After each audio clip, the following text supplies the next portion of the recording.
بعد فإن أصدق الحديث كتاب الله وأحسن الهدي هدي محمد صلى الله عليه وعلى آله وسلم وشر الأمور محدثاتها وكل محدثة بدعة وكل بدعة ضلالة وكل ضلالة في النار. Alhamdulillah, kita bersyukur pada Allah Subhanahu wa taala pada hari ini, hari Jumat malam 21 Rajab 1442 Hijriah, kita dimudahkan oleh Allah Subhanahu wa taala untuk duduk bersama mengkaji kembali tema lebih mengenal sunnah dan bid'ah.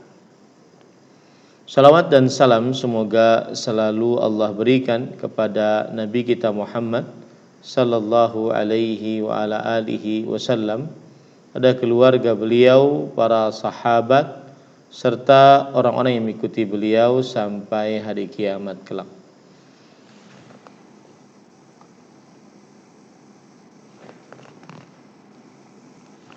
Dengan nama-nama Allah yang husna dan sifat-sifat yang mulia, kita berdoa, Allahumma inna nas'aluka ilman nafi'an wa rizqan tayyiban wa amalan mutaqabbala. Wahai Allah, sesungguhnya kami mohon kepada Engkau ilmu yang bermanfaat, rezeki yang baik, dan amal yang diterima. Allahumma amin. Ahibati hafizakumullahu ta'ala, kaum muslimin yang saya cintai karena Allah, semoga Allah Subhanahu wa ta'ala selalu menjaga kita. Pada kesempatan kali ini kita melanjutkan pembacaan tema, yaitu lebih mengenal sunnah dan bid'ah.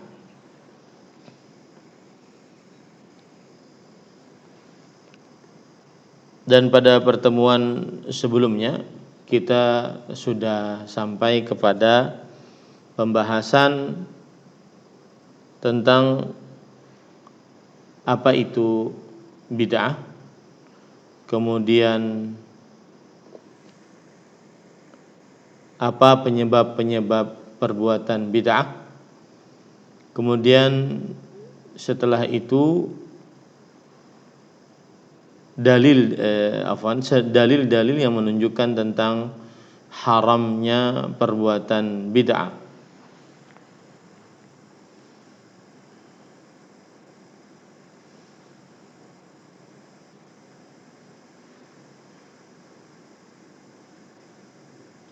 Sebentar ya.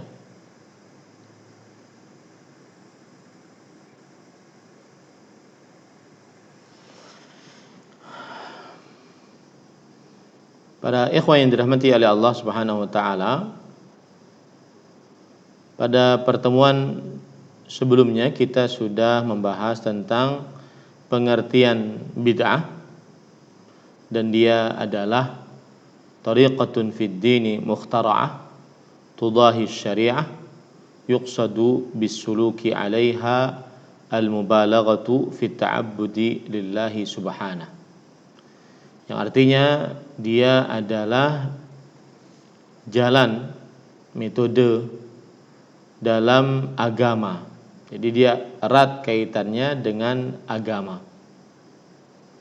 Kemudian mengada-ngada ataupun diada-adakan, kemudian menyerupai syariat, dan dimaksudkan dalam melakukannya adalah berlebih-lebihan dalam melakukan perbuatan bid'ah, atau berlebih-lebihan dalam beribadah kepada Allah Subhanahu wa ta'ala. Dan pada pertemuan sebelumnya kita juga sudah membahas tentang bahwa dalil-dalil diharamkannya perbuatan bid'ah, dalil-dalil diharamkannya perbuatan bid'ah, dan kita sebutkan ayat, kemudian hadis yang berkaitan dengan perbuatan bid'ah. Kemudian juga perkataan dari para sahabat Nabi radhiyallahu anhum tentang perbuatan bid'ah. Lalu kita sebutkan tentang buruknya perbuatan bid'ah. Pelaku bid'ah berarti telah berkata tentang Allah tanpa ilmu. Pelaku bid'ah berarti mendustakan firman Allah Subhanahu wa taala, terutama dalam surat Al-Maidah ayat 3, bahwa syariat Islam sudah sempurna. Kemudian pelaku bid'ah mencela syariat Islam karena mengatakan bahwa syariat Islam masih ada yang kurang sempurna. Dan pelaku bid'ah mencela kaum muslimin setelah zaman Nabi Muhammad sallallahu alaihi wasallam, karena seakan-akan ada ibadah yang belum dikerjakan. Dan pelaku bid'ah adalah menghapus sunnah, menghilangkan sunnah perlahan-lahan. Kemudian pelaku bid'ah memecah belah umat Islam. Pelaku bid'ah amalannya tertolak, dan pelaku bid'ah sulit bertaubat dari bid'ahnya. Dan pelaku bid'ah terlaknat. Kemudian pelaku bid'ah dilarang melakukan minum dari telaga Rasulullah sallallahu alaihi wa ala alihi wasallam. Nah, pada pertemuan sebelumnya kita juga sudah membahas lanjutannya, yaitu lebih mengenal bid'ah, bahwa di dalam perbuatan bid'ah tidak ada yang disebut dengan bid'ah hasanah. Dan kita waktu itu membahas kitab Al-Luma', bahwa dalam agama Islam tidak dikenal dengan perbuatan bid'ah hasanah.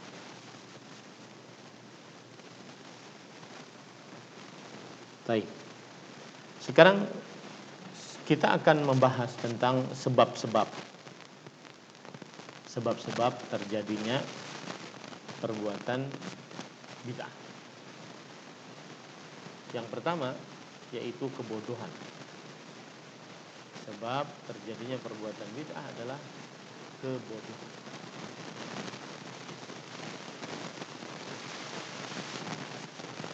Allah Subhanahu wa taala berfirman dalam surah Al-Isra ayat 36, "Wala taqfu ma laysa laka bihi ilm. Inna sam'a wal basara wal fuada kullu ulaika kana anhu mas'ula." Yang artinya, dan janganlah kamu berlaku sesuatu yang kamu tidak memiliki ilmu dengannya atau tentangnya. Sesungguhnya pendengaran, penglihatan, dan hati, setiap hal tersebut akan dimintai pertanggungjawab.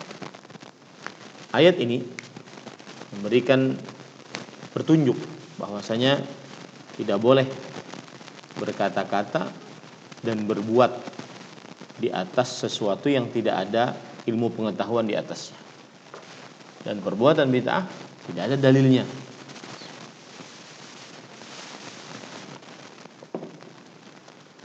Kemudian juga dalam surat Al-A'raf ayat 33, Allah Subhanahu wa taala berfirman, "Qul innama harrama rabbiyal fawahisha ma dhahara minha wa ma batan wal itsma wal baghya bighairil haqq wa an tusyriku billahi ma lam yunzil bihi sultana wa an taqulu 'ala Allahi ma la ta'lamun."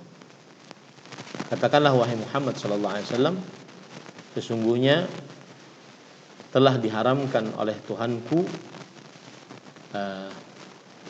perbuatan fahisyah, yaitu perbuatan keji, kotor, yang nampak atau yang tersembunyi,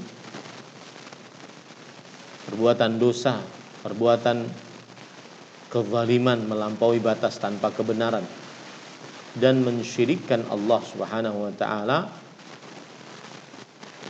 sesuatu yang tidak diturunkan oleh Allah Subhanahu wa taala atasnya kekuasaan, dan berbicara atas Allah dengan sesuatu yang kamu tidak ketahui. Melakukan perbuatan bid'ah artinya ngarang tentang agama Allah. Melakukan perbuatan bid'ah artinya adalah ngarang tentang agama Allah Subhanahu wa taala. Kemudian dalil yang lain yang menunjukkan bahwa sebab terjadinya perbuatan bid'ah adalah kebodohan, yaitu hadis riwayat Bukhari dan Muslim dari Abdullah bin Amr bin As radhiyallahu anhuma, bahwa Rasulullah sallallahu alaihi wasallam bersabda, "Innallaha la yantazi'ul ilma minan nasi intiza'an, walakin yaqbidul ulama fayarfa'ul ilma ma'ahum wa yubqi fin nasi ru'usan juhala yuftuna bighairi ilm fayadhilluna wa yudhillun." Sesungguhnya Allah tidak mencabut ilmu dari manusia dengan tiba-tiba, tetapi dengan mewafatkan para ulama. Fayurfa'ul ilm atau fayarfa'ul ilmu ma'ahum, maka akhirnya diangkat ilmu bersama dengan wafatnya para ulama, dan disisakan di tengah manusia orang-orang yang bodoh memberikan fatwa tanpa ilmu, maka akhirnya mereka sesat dan menyesat. Ini dalil penyebab bid'ah adalah kebodohan. Yang kedua, penyebab bid'ah adalah melakukan hawa nafsu. Orang-orang yang menambah-nambah dalam agama, orang-orang yang memperbaharui ibadah, maka mereka ini adalah orang-orang yang mengikuti hawa nafsu. Sebagaimana dalil yang menunjukkan akan hal ini adalah Allah berfirman dalam surat Al-Qasas ayat 50, "Wa man adallu mimman ittaba'a hawahu bighairi hudan minallah." Siapakah yang lebih sesat daripada orang yang mengikuti hawa nafsunya tanpa petunjuk dari Allah Subhanahu wa taala. Ini menunjukkan bahwasanya mengikuti hawa nafsu, maka dia akan meninggalkan petunjuk dari Allah Subhanahu wa taala, dan akhirnya melakukan perbuatan bid'ah karena terlalu mengikuti hawa nafsu. Kemudian yang ketiga, sebab terjadinya perbuatan bid'ah adalah bergantung kepada perkara syubhat, hal yang samar-samar, tidak bergantung kepada hal yang yakin, bergantung kepada hal yang samar-samar. Hal ini dijelaskan oleh Allah dalam surat Ali Imran ayat 7. "Huwallazi anzala 'alaikal kitaba minhu ayat muhkamat hunna ummul kitabi wa ukhra mutasyabihat. Fa ammal ladzina fi qulubihim zayghun fayattabi'una ma tashabaha minhu ibtigha'a al-fitnah wa ibtigha'a ta'wilih. Wa ma ya'lamu ta'wilahu illa Allah. War-rasikhuna fil 'ilm yaquluna amanna bih kullun min 'indi rabbina wa ma yadhakkaru illa ulul albab." Dialah Allah yang telah menurunkan atasmu Al-Qur'an. Dari Al-Quran tersebut terdapat ayat-ayat yang jelas, yaitu sumber Al-Quran, dan ayat-ayat lainnya adalah ayat-ayat yang samar-samar, yang mustabihat. Adapun orang-orang yang di dalam hatinya ada penyimpangan, maka mereka akan mengikuti yang syubhat dari Al-Quran tersebut untuk mencari kerusakan dan mencari penafsiran yang lain. penyebab orang melakukan perbuatan bid'ah adalah bergantung dengan syubhat, meninggalkan perkara yang yakin-yakin. Kemudian yang keempat, termasuk dari sebab terjadinya perbuatan bid'ah adalah bersandar kepada logika semata. Karena apabila ada orang yang bersandar kepada akalnya dan meninggalkan dalil-dalil yang tegas dari Al-Quran dan hadis, maka akhirnya dia akan sesat karena melakukan perbuatan bid'ah. Oleh sebab itulah Allah memerintahkan untuk bergantung dengan dalil dari Al-Quran ataupun hadis Rasul sallallahu alaihi wasallam. Allah berfirman dalam surat Al-Hasyr ayat 7, "Wa ma ataakumur rasulu fakhudhuh wa ma nahakum anhu fantahu." Apa saja yang Rasulullah sallallahu alaihi wasallam bawa kepada kalian, ambillah. Dan apa saja yang Rasulullah sallallahu alaihi wasallam larang atas kalian, maka jauhilah. Dan bertakwalah kepada Allah, sesungguhnya Allah Maha pedih siksanya. Dalam ayat yang lain, surat Al-Ahzab ayat 36, Allah Subhanahu wa taala berfirman, "Wa ma kana lil mu'minin wala mu'minatin idza qada Allahu wa rasuluhu amran an yakuna lahumul khiyaratu min amrihim. Wa man ya'sillaha wa rasulahu faqad dhalla dhalalan mubina." Tidak pantas untuk seorang lelaki beriman dan perempuan beriman jika Allah Subhanahu wa taala dan Rasulnya telah menentukan sebuah perkara, mereka memiliki pilihan dari perkara mereka. Barang siapa yang bermaksiat kepada Allah dan Rasulnya, maka sungguh ia telah sesat dengan kesesatan yang nyata. Dua ayat ini memberikan pelajaran bahwa seorang muslim semestinya bergantung kepada dalil Al-Quran dan hadis yang dibawa oleh Nabi Muhammad sallallahu alaihi wa ala alihi wasallam, dan tidak bergantung kepada logikanya, hawa nafsunya.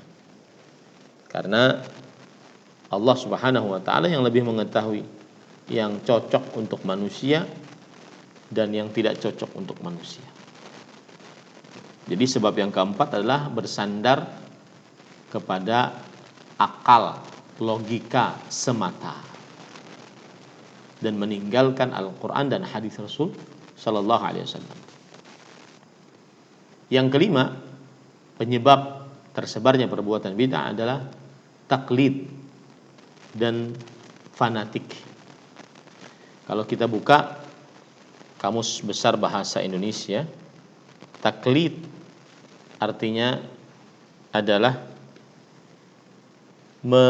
keyakinan atau kepercayaan kepada suatu paham yang sudah tanpa mengetahui dasar atau alasannya. Ya, ini namanya taklid. Maka ada taklid buta, seseorang yang ikut semata tanpa tahu dalilnya. Ini penyebab tersebarnya perbuatan bid'ah. Ikut semata tanpa tahu dalilnya. Adapun ta'assub atau bahasa Indonesianya fanatisme atau fanatik, yaitu teramat kuat. Artinya teramat kuat tentang kepercayaan atau keyakinan terhadap suatu ajaran. Ini namanya fanatik.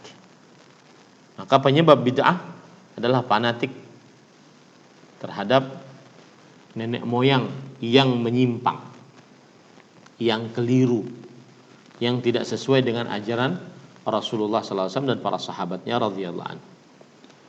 Jadi taklid, mengikuti tanpa tahu sebab, dan ta'assub, fanatik, teramat kuat terhadap sebuah ajaran, terhadap nenek moyang ya, tidak mau meninggalkannya meskipun nenek moyang tersebut keliru.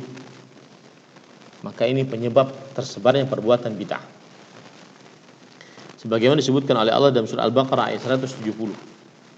Wa idza qila lahum ittabi'u ma anzalallah qalu bal nattabi'u ma alfaina alaihi aba'ana. Jika dikatakan kepada mereka, ikutilah apa yang diturunkan oleh Allah Subhanahu wa taala, maka mereka mengatakan, tidak, tetapi kami akan mengikuti apa yang menjadi kebiasaan nenek moyang kami. Begitu juga dalam surat Az-Zukhruf ayat 22. Bal qalu inna wajadna aba'ana ala ummah wa inna ala atharihim muhtadun. Tetapi mereka mengucapkan, sesungguhnya kami dapati nenek moyang kami di atas sebuah kebiasaan dan kami akan mengikuti kebiasaan-kebiasaan mereka. Maka ini salah satu penyebab tersebarnya perbuatan bid'ah, taklid, yaitu mengikuti sebuah kepercayaan, perbuatan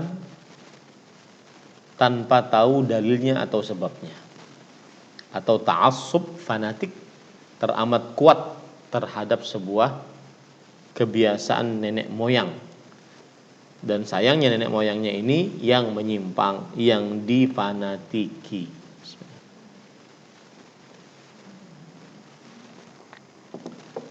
Kemudian ahibati hafizakumullah taala, termasuk dari penyebab perbuatan bid'ah adalah yaitu bergaul dengan para pelaku bid'ah. Bergaul, tidak menjauhi para pelaku bid'ah.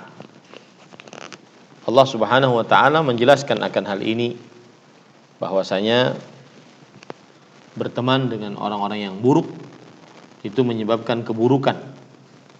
Seperti dalam surah Al-Furqan ayat 27 sampai 29. Wa yauma ya'addu adh-dhalimu 'ala yadayhi wa yaqulu ya laitani ittakhadtu ma'ar rasuli sabila. Ya wailata laitani lam attakhidh fulanan khalila laqad adallani 'anidh dhikri ba'da idh ja'ani wa kana asy-syaitanu lil insani khadhula. Yang artinya pada hari itu orang-orang yang zalim menggigit dua tangannya seraya berkata, aduhai, kiranya dulu aku mengambil jalan bersama-sama Rasul. Kecelakaan besarlah bagiku. Kiranya aku dulu tidak menjadikan si fulan sebagai teman akrabku. Sungguh dia telah menyesatkanku dari Al-Quran ketika Al-Quran itu telah datang kepadaku. Dia dan adalah syaitan tidak mau menolong manusia. Surah Al-Furqan ayat 27 sampai 29. Ayat ini memberikan pelajaran bahwa berteman dengan orang buruk maka akan ikut buruknya dan akan menyesal nanti di akhirat. Ya, akan menyesal nanti di akhirat. Nah, kemudian makanya Allah berfirman dalam surat Al-An'am ayat 68, tidak boleh ikut duduk dengan orang-orang yang mengolok-olok agama Allah. Allah berfirman dalam surat Al-An'am ayat 68, wa idza ra'aital ladzina yakhuduna fi ayatina fa'rid 'anhum hatta yakhudu fi haditsin ghairi wa imma yunsiyannaka syaitanu fala taq'ud ba'da dzikra ma'al qaumidz zalimin. Jika engkau melihat orang-orang yang mengolok-olok agama kami, agama kita, maka berpalinglah dari mereka sampai mereka masuk membicarakan pembicaraan yang lain. Wa imma yunsiyannaka syaitan. Syaitan bisa saja melupakan kepadamu yunsiyannaka syaitan. Dan jika syaitan menjadikan kamu lupa akan larangan ini, maka janganlah kamu duduk bersama orang-orang yang zalim itu sesudah teringat akan larangan. Ini menunjukkan bahwa diharamkan untuk duduk bersama orang-orang yang mengolok-olok agama Allah. Begitu juga disebutkan dalam surat An-Nisa ayat 140. Allah berfirman, وَقَدْ نَزَّلَ عَلَيْكُمْ فِي الْكِتَابِ أَنْ إِذَا سَمِعْتُمْ آيَاتِ اللَّهِ يُكْفَرُ بِهَا وَيُسْتَهْزَأُ بِهَا فَلَا تَقْعُدُوا مَعَهُمْ حَتَّى يَخُوضُوا فِي حَدِيثٍ غَيْرِهِ.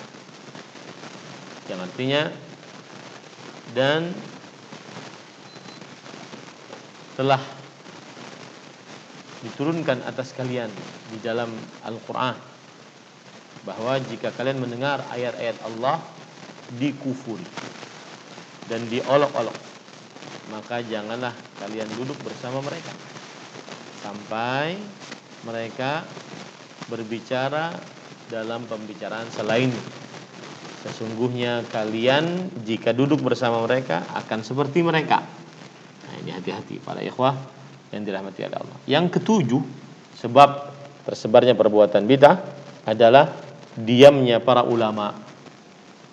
Diamnya para ulama. Maka harus ada amar ma'ruf nahi mungkar. Jangan sampai dibiarkan perbuatan bid'ah tersebar. Ya. Dalam surat Ali Imran ayat 104 Allah Subhanahu wa taala berfirman, "Wal takum minkum ummatun yad'una ilal khair wa ya'muruna bil ma'ruf wa yanhauna 'anil munkar wa ulaika humul muflihun." Dan jadilah dari kalian sekelompok yang mengajak kepada kebaikan, merintahkan kepada yang ma'ruf, melarang akan yang mungkar, dan merekalah orang-orang yang beruntung. Maka harus ada yang melakukan amar ma'ruf nahi mungkar, mencegah, memperingatkan umat dari perbuatan bid'ah. Dan subhanallah para ikhwah, ya, ini mungkin salah satu petunjuk dari Allah Subhanahu wa taala. Sebagian orang-orang yang mengatakan adanya bid'ah hasanah sangat jarang memperingatkan umat Islam dari bahaya bid'ah. Ya. Bisa dicek kok. Sebagian orang-orang yang mengatakan adanya bid'ah hasanah sangat jarang memperingatkan kaum muslimin tentang buruknya perbuatan bid'ah. Tentang buruknya perbuatan bid'ah. Maka harus ada yang bernahi mungkar, mencegah akan kemungkaran perbuatan bid'ah. Rasulullah sallallahu alaihi wasallam bersabda dalam hadis riwayat Imam Tirmidzi dari Abu Hurairah radhiyallahu anhu, "Man su'ila an ilmin ya'lamuhu fakatamahu uljima yaumal qiyamah bil jamin nar." Barang siapa yang ditanya tentang ilmu yang ia ketahui lalu ia sembunyikan, maka diikat dengan tali kekang dari api neraka pada hari kiamat. Maka ia akan diikat dengan tali kekang dari api neraka pada hari kiamat. Nah, ini menunjukkan tentang buruknya menyembunyikan ilmu.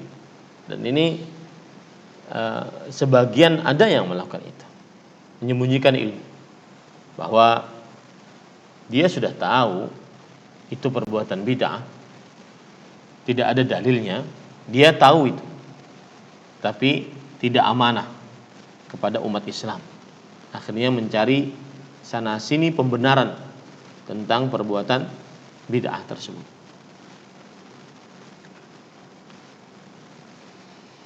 Dia tahu bahwa ini perbuatan belum dilakukan oleh Rasul sallallahu alaihi wasallam.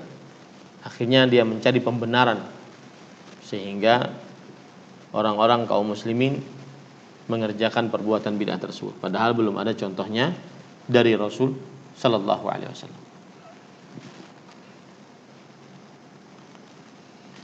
Kemudian termasuk dari sebab, yaitu sebab yang kedelapan dari tersebarnya perbuatan bid'ah adalah bertasyabbuh, menyerupakan diri dengan orang-orang kafir atau musyrik. Maka ini terjadi perbuatan bid'ah. Di antaranya dalil yang menunjukkan akan hal ini adalah bahwa Rasul sallallahu alaihi wasallam bersabda dalam hadis yang diriwayatkan oleh Imam Bukhari dan Muslim dari Abu Sa'id Al-Khudri radhiyallahu anhu, la tattabi'unna sanana man kana qablakum shibran bi shibrin wa dhira'an bi dhira'in hatta law dakhalu fi juhri dhabbin lattaba'tum. Rasul sallallahu alaihi wasallam bersabda, sungguh kalian akan benar-benar mengikuti kebiasaan orang-orang sebelum kalian, sejengkal demi sejengkal, kemudian sehasta demi sehasta, sampai jika mereka masuk ke dalam lubang dhab, hewan dhab adalah biawak yang tinggal di padang pasir, maka niscaya kalian akan mengikutinya. Kemudian Rasul sallallahu alaihi wasallam ditanya, "Ya Rasulullah, al-Yahud wan Nasara, apakah yang dimaksud dengan orang-orang sebelum kami yang akan kami ikuti adalah kaum Yahudi dan Nasrani?" Maka Rasul sallallahu alaihi wasallam menjawab, "Faman? Siapa lagi kalau bukan mereka?" Ini menunjukkan bahwasanya yang menyebabkan terjadinya perbuatan bid'ah adalah mengikuti kebiasaan orang-orang kafir. Imam An-Nawawi rahimahullah ta'ala menjelaskan kenapa Rasulullah sallallahu alaihi wasallam menyebutkan tentang lubang hewan dhab. Kata Imam Nawawi rahimahullah, wa juhrud dhabbi at-tamthilu bi shiddatil muwafaqah fil ma'asi wal mukhalafat la fil kufri wa fi hadza mu'jizatun zahiratun li Rasul sallallahu alaihi wasallam faqad waqa'a ma akhbara bihi sallallahu alaihi wa ala alihi wasallam. Yang artinya, dan yang dimaksud dengan lubang hewan dhab adalah permisalan tentang benar-benar menyerupai orang-orang sebelum kaum muslimin, umat Nabi Muhammad SAW, baik dalam maksiat, dalam penyelisihan, tetapi bukan dalam kekufuran, ya. Dan ini termasuk daripada mukjizat Rasulullah SAW yang sangat terlihat jelas. Kenapa? Karena kata Imam An-Nawawi rahimahullah, telah terjadi sebagaimana apa yang diberitakan oleh Rasulullah sallallahu alaihi wa alihi wasallam. Yang kesembilan, penyebab tersebarnya perbuatan bid'ah adalah al-i'timad 'ala al-ahadits adh-dha'ifah wal mawdu'. Bersandar kepada hadis-hadis lemah dan palsu. Karena kebanyakan dari ahli bid'ah, mereka bersandar kepada hadis-hadis yang lemah, yang gamang, yang dusta atas Rasulullah SAW. Yang mana hadis-hadis tersebut tidak diterima oleh para ulama hadis dan tidak bisa dijadikan sebagai sandaran untuk beramal. Maka akhirnya terperosoklah ke dalam perbuatan bid'ah. Kemudian yang ke-10 adalah termasuk daripada hal yang menyebabkan tersebarnya perbuatan bid'ah, yaitu al-ghulu. Arti ghulu adalah terlalu berlebih-lebihan. Terlalu berlebih-lebihan dalam apapun, dalam manusianya, ya, kemudian dalam amal ibadahnya. Maka terlalu berlebih-lebihan ini termasuk daripada penyebab perbuatan bid'ah. Dan Rasulullah SAW sudah mengingatkan akan hal ini dalam surat dalam hadis riwayat Imam An-Nasa'i dari Abdullah bin Abbas radhiyallahu anhuma, Rasulullah SAW bersabda, "Iyyakumul ghuluwa fid din, fa innama ahlaka man kana qablakum al-ghuluw fid din." Jauhi oleh kalian terlalu berlebih-lebihan di dalam agama. Sesungguhnya telah binasa orang-orang sebelum kalian dengan sikap terlalu berlebih-lebihan di dalam agama. Alhamdulillah, sudah 45 menit kita berbicara tentang sebab-sebab perbuatan bid'ah. Dan pada pertemuan sebelumnya, pada pertemuan yang akan datang, insyaallah taala kita akan menyebutkan tentang pembagian bid'ah. Jika memang tidak ada yang bertanya, maka saya lanjutkan pembagian bid'ah. Tapi jika ada yang bertanya, maka dipersilahkan untuk bertanya. Nah,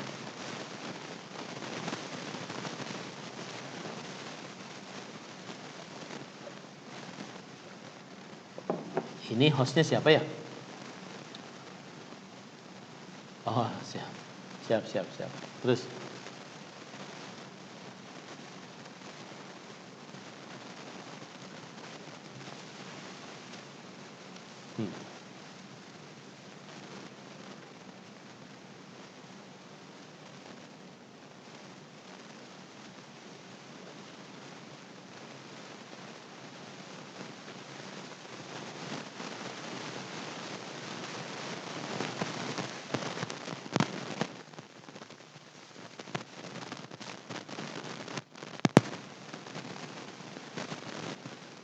baik. Bismillah, walhamdulillah, wassalatu wassalamu ala rasulillah wa ala alihi wa sahbihi wa man wala. Pada pengucapan ya hayyu ya qayyum sebelum salat subuh, maka hal ini perlu diperhatikan beberapa hal berikut. Yang pertama yaitu ucapan ini, apakah ada arti atau tidak? Maka jawabannya ya hayyu ya qayyum la ilaha illa ant, wahai yang maha hidup dan maha berdiri sendiri, tidak ada Tuhan yang berhak diibadahi kecuali Engkau. Jadi secara arti dia bagus. Secara arti dia bagus.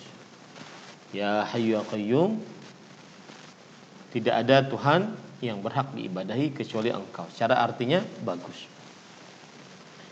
Tetapi apakah ini ada petunjuknya dari Rasulullah SAW untuk mengucapkan? Terutama dia zikir yang khusus, dibaca beberapa waktu, beberapa jumlah bilangan di waktu tertentu. Nah, kita sekarang bacakan perkataan Imam Asy-Syatibi rahimahullah ketika beliau menjelaskan tentang pasal terlalu berlebih-lebihan mengagungkan para guru, para syekh, sebagaimana disebutkan dalam kitab Al-I'tisam.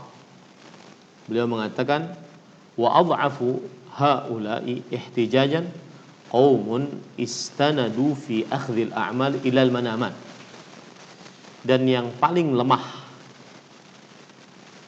dari mereka dalam berdalil adalah orang-orang yang bersandar dalam mengambil amalan-amalan dari mimpi-mimpi. Wa aqbalu wa a'radu bisababiha. Mereka mengerjakan amalan Mereka menolak amalan dengan sebab mimpi-mimpi tersebut. Ini penjelasan dari Imam Syatibi rahimahullah dalam kitab beliau Al-I'tisam. Sebagian orang beramal karena mimpi. Sebagian orang menolak sesuatu karena mimpi. Kemudian beliau mengatakan, fayaquluna ra'ayna fulanan ar-rajul as-salih faqala lana utruku kadza wa'malu kadza. Mereka mengucapkan, kita melihat bahwa si fulan ulama besar tersebut di dalam mimpi. Kemudian ia berkata kepada kami, tinggalkan ini, kerjakan ini. Ya. Ini dalam mimpi. Wa yattafiqu hadza katsiran lil mutarassimin bi rasmi tasawuf. Dan sepakat akan hal ini kebanyakan dari orang-orang yang berbaju tasawuf. Wa rubbama qala ba'dhum, bahkan sebagian mereka mengatakan, ra'aitun nabiyya sallallahu alaihi wasallam fin naum, aku telah bermimpi melihat Nabi Muhammad SAW dalam tidur. Faqala li kadza, lalu beliau berkata kepadaku demikian. Wa amarani bi kadza, dan beliau memerintahkan kepadaku dengan ini. Fa ya'malu biha wa yatruku biha, dan akhirnya gara-gara mimpi tersebut dia mengamalkannya atau dia meninggalkannya sesuai dengan yang ada dalam mimpi tersebut. Mu'ridhan 'anil hududil mawdu'ati fi syariah. Dia sambil dalam keadaan menolak batasan-batasan yang sudah diletakkan dalam syariat Islam gara-gara mimpi. Ya, gara-gara mimpi. Wa huwa khata', dan ini salah. Li anna ar-ru'ya min ghairil anbiya la yuhkamu biha syar'an ala hal. Karena mimpi dari selain para nabi tidak dihukumi dengan mimpi tersebut secara syariat dalam keadaan bagaimanapun. Artinya mimpi yang bukan dari nabi tidak bisa menjadi syariat. Nah, ini ingat baik-baik ya. Illa an tu'rada ala ma fi aidina minal ahkami syar'iyyah, kecuali dihadapkan atas apa yang ada depan kita dari hukum-hukum syar'i. Fa in sawwaghatha umila bimuqtadhaha, kalau diperbolehkan maka diamalkan dengan konsekuensinya. Wa illa wajaba tarkuha wal i'radu anha, kalau tidak sesuai maka wajib meninggalkan apa yang ada dalam mimpi tersebut dan berpaling darinya. Wa innama faidatuha al-bisyaratu awin nadharatu khassatan, dan sesungguhnya faedahnya adalah memberikan kabar gembira atau peringatan secara khusus. Wa amma istifadatul ahkam fala, adapun mengambil hukum maka tidak. Maksudnya gini, kalau Anda bermimpi, saya bermimpi, orang yang beriman bermimpi, maka yang bisa dijadikan sebagai petunjuk dari Allah adalah saat Allah memimpikan kepada kita hal-hal yang indah, atau saat Allah Subhanahu wa taala memberikan peringatan keras kepada kita melalui hal-hal yang dilarang, ya, hal-hal yang peringatan keras. Adapun hukum syar'i, amalan ini dikerjakan, ini haram, ini halal, maka ini tidak bisa diambil dari mimpi. Kama yuhka anil Kattani rahimahullah, sebagaimana dihikayatkan dari Kattani rahimahullah, beliau berkata, ra'aitun nabiyya sallallahu alaihi wasallam fil manam faqultu ud'u Allah an la yumita qalbi. Kata Al-Kattani rahimahullah, aku pernah melihat Nabi Muhammad SAW di dalam mimpi, lalu aku berkata, wahai Rasulullah, berdoalah kepada Allah agar hatiku tidak mati, agar hatiku tidak mati. Maka kemudian Rasulullah SAW dalam mimpinya mengatakan, Qul kulla yaumin arba'ina marrah ya hayyu ya qayyum la ilaha illa anta. Katakanlah di setiap hari 40 kali, wahai ya hayyu ya qayyum la ilaha illa anta. Maka ini belum ada dalilnya yang sahih dari hadis Rasul sallallahu alaihi wasallam. Jadi ceritanya begitu. kenapa sampai ada bacaan itu ya di antara azan dan iqamah di waktu sholat subuh, ya, di waktu sholat subuh.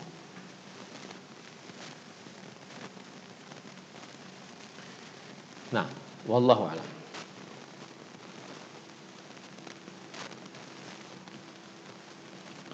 Silakan.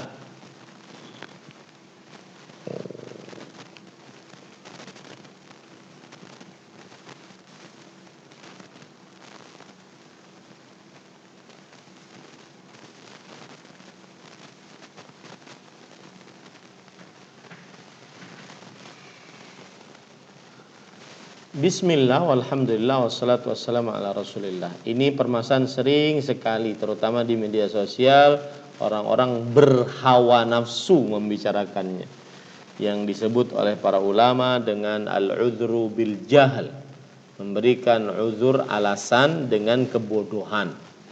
Karena dia bodoh maka berarti apa yang dia kerjakan tidak mengapa. Maka jawabannya adalah yang paling tepat, al-jahlu idza sabata kana udhran. Kebodohan jika tetap maka jika tetap maka itu alasan. Tetapi sulit untuk di zaman sekarang dianggap sebagai orang yang bodoh karena media sosial di mana-mana diterangkan mana yang sunnah, mana yang bid'ah, ya. Jadi sebagian ada yang tidak bodoh, dan sebagian yang tidak bodoh itu bukannya tidak mau mengikuti sunnah tetapi lebih berhawa nafsu mengikuti bid'ah. Jadi seperti itu. Jadi kebodohan jika memang ada maka uzur atasnya. Uzur artinya bisa diberikan alasan, semoga Allah tetap mengampuni. Tetapi di zaman sekarang susah untuk ada kebodohan karena saking tersebarnya syariat Islam dengan mudahnya. Wallahu a'lam. Na'am.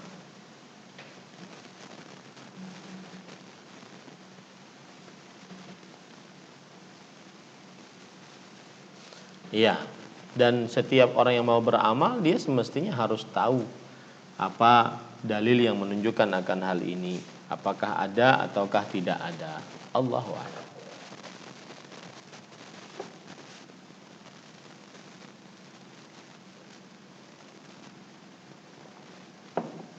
Silap.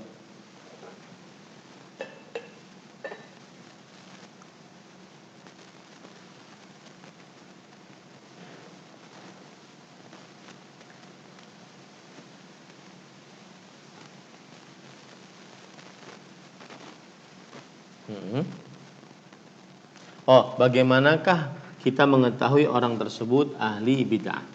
Maka jawabannya adalah orang tersebut kita ketahui dari satu, perbuatannya. Apakah dia melakukan perbuatan bid'ah atau tidak? Maka kita ukur perbuatannya apakah sesuai dengan ajaran Rasulullah SAW berdasarkan Al-Quran dan Hadis yang dipahami oleh para salafus saleh atau tidak. Ini satu cara yang pertama untuk mengetahui apakah dia melakukan perbuatan bid'ah atau tidak, atau dia ahli bid'ah atau tidak. Yang kedua adalah dia mengedepankan akal dibandingkan dalil Al-Quran dan Hadis. Seperti orang-orang yang mengatakan bahwa Allah tidak turun ke langit dunia di sepertiga malam terakhir. Padahal hadisnya riwayat Bukhari. Dan mengatakan bahwa yang turun itu bukan Allah, bukan zat Allah, tetapi adalah rahmat Allah. Karena kalau seandainya Allah turun sedangkan Allah beristiwa di atas arsy, maka nanti Allah tidak pernah naik, karena sepertiga malam terakhir di sekeliling dunia hampir setiap waktu di setiap malam. Berarti Allah turun terus, tidak pernah naik-naik. Nah, ini dengan logika mereka, bukan dengan akal mereka. Dan mereka ahlu kalam, Nah, ahlu kalam adalah ahlu bidah. Ahlu kalam itu adalah orang-orang yang membangun akidahnya dengan uh, dengan mengadu argumen, atau di zaman sekarang itu yaitu orang yang menggunakan teori hermeneutika, itu ahlu kalam. Ya. Artinya mereka membangun akidahnya bukan dalil Al-Quran dan hadis, tetapi dalil akal. Apakah ini masuk akal, tidak masuk akal. Makanya ada perkataan dari orang ahlu kalam di zaman sekarang, yaitu semua hukum-hukum dalam Al-Quran dan hadis itu bersifat temporer. Apa saja yang tidak sesuai dengan zaman maka bisa ditinggalkan. Nah, ini perkataan kekufuran, ya, perkataan kekufuran. Meskipun orangnya harus ditegakkan hujah dulu, apakah dia kafir atau tidak, dihilangkan syubhatnya dan seterusnya. Maka apabila ada orang yang lebih mengedepankan akal dibandingkan dalil Al-Quran hadis, maka ini ahli bidah. Yang ketiga adalah ahli bid'ah adalah orang yang melakukan perbuatan bid'ah dan mengajak orang lain untuk melakukan perbuatan bid'ah. Ini disebut dengan ahli bid'ah. Wallahu a'lam. Nah.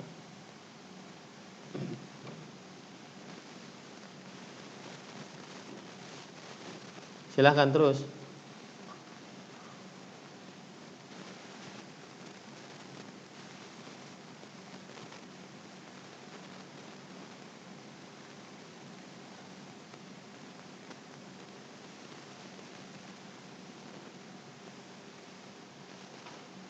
Maka mungkin bukan muhabalah, mubahalah, ya. Yang benar adalah mubahalah. Apa hukum mubahalah? Para ikhwah yang dirahmati oleh Allah Subhanahu wa taala, mubahalah itu ada syarat-syaratnya. Jadi tidak mudah orang melakukan mubahalah. Dan arti mubahalah adalah orang-orang berkumpul ketika terjadi perselisihan di antara mereka.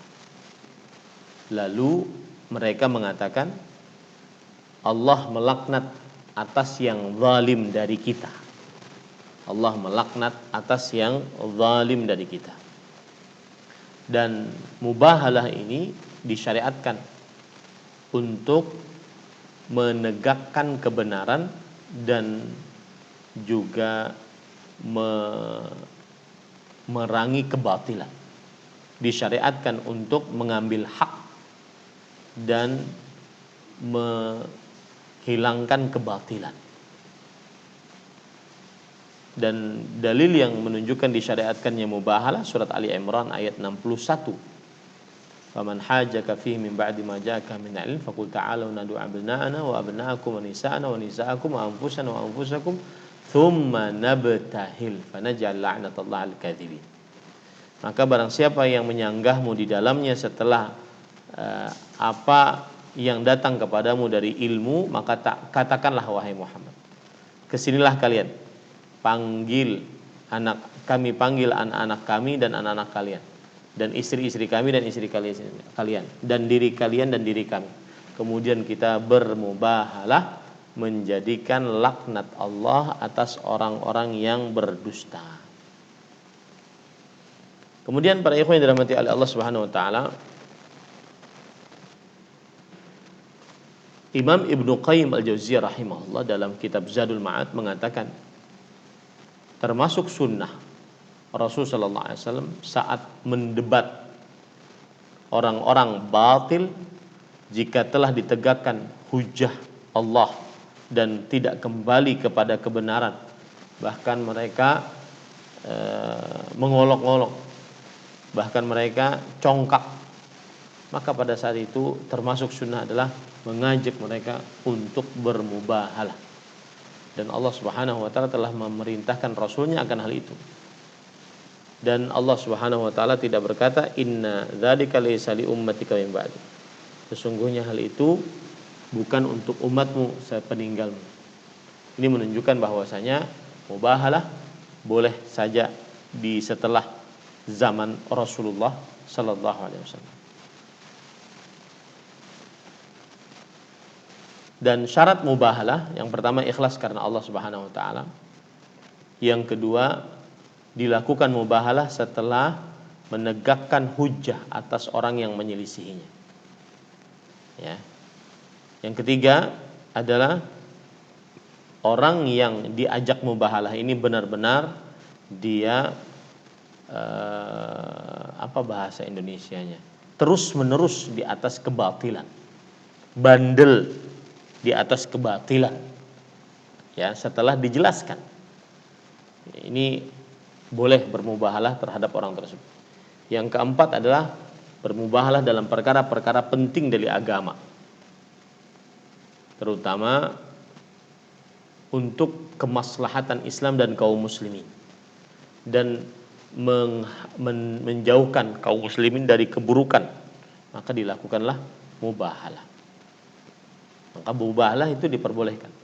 Lalu kalau bermubahalah dengan orang-orang ahli bid'ah bagaimana?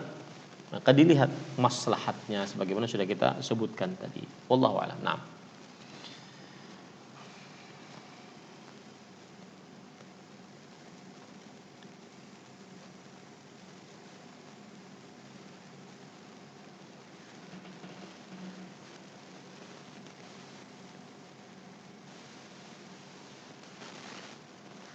Bismillah, alhamdulillah, wassalatu wassalamu ala rasulillah. Rasulullah SAW sudah menyebutkan akan hal ini. Beliau mengatakan innahu man ya'ish minkum fasayara ikhtilafan katsira.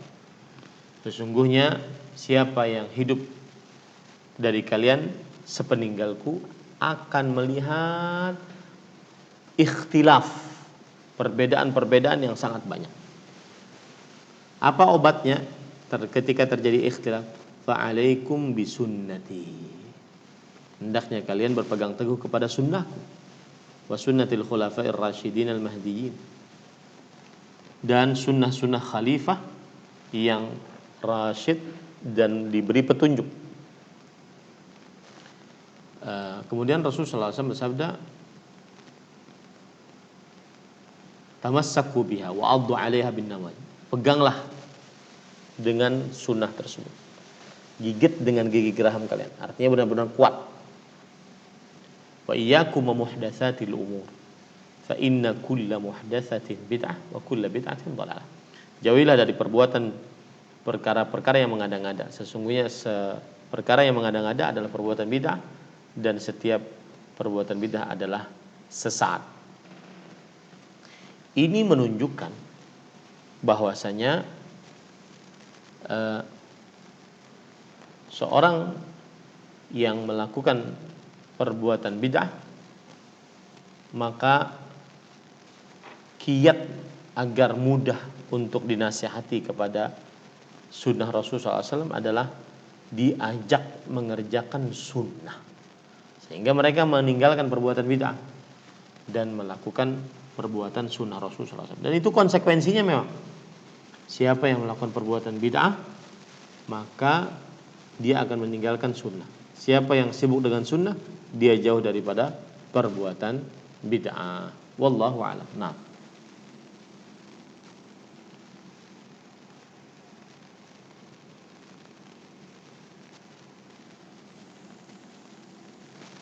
Barakallahu fiik.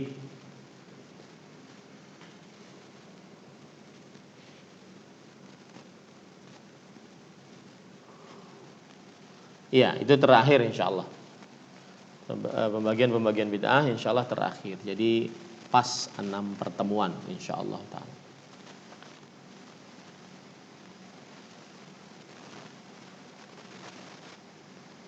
Baik. Para ikhwah yang dirahmati oleh Allah Subhanahu wa taala, seperti yang sudah saya ungkap tadi, siapa yang berpendapat bahwasanya ada bid'ah hasanah, maka akan jarang untuk memperingatkan manusia daripada perbuatan-perbuatan bid'ah. Terutama di zaman sekarang ya. Karena istilah bid'ah hasanah di zaman sekarang dengan di zamannya Imam Syafi'i berbeda. Karena yang dimaksud dengan bid'ah hasanah di zaman Imam Syafi'i adalah masalihul mursalah, yaitu maslahat-maslahat yang dituju dari sebuah perbuatan. Mendirikan madrasah, membukukan Al-Quran, ini masalihul mursalah. Adapun sekarang bid'ah hasanah itu adalah ritual yang benar-benar baru yang menyerupai syariat dan diinginkan dari beribadahnya adalah terlalu berlebih-lebihan dalam mengabdi kepada Allah Subhanahu wa taala.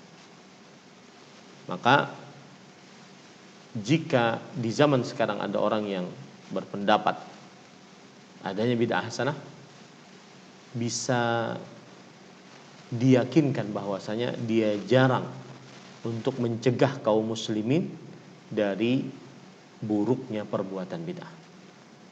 Wallahu alam, ini yang bisa disampaikan. Sallallahu Nabi Muhammad walhamdulillahirabbil alamin. Wassalamualaikum warahmatullahi wabarakatuh.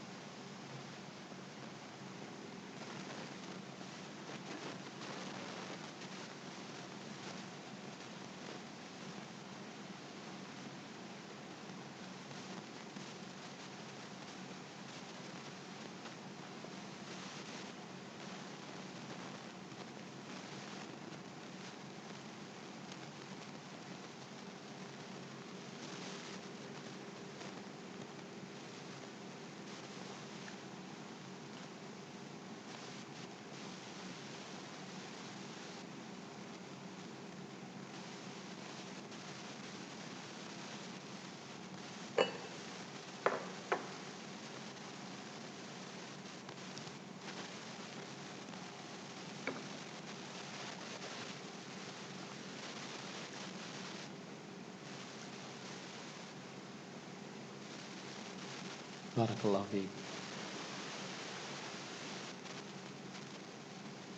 Ya, kita cukupkan dengan kafaratul majlis. Subhanakallah bihamdik, asyhadu an la ilaha illa anta astaghfiruka wa atubu ilaik. Sallallahu nabiyana Muhammad walhamdulillahirabbil alamin. Wassalamualaikum warahmatullahi wabarakatuh.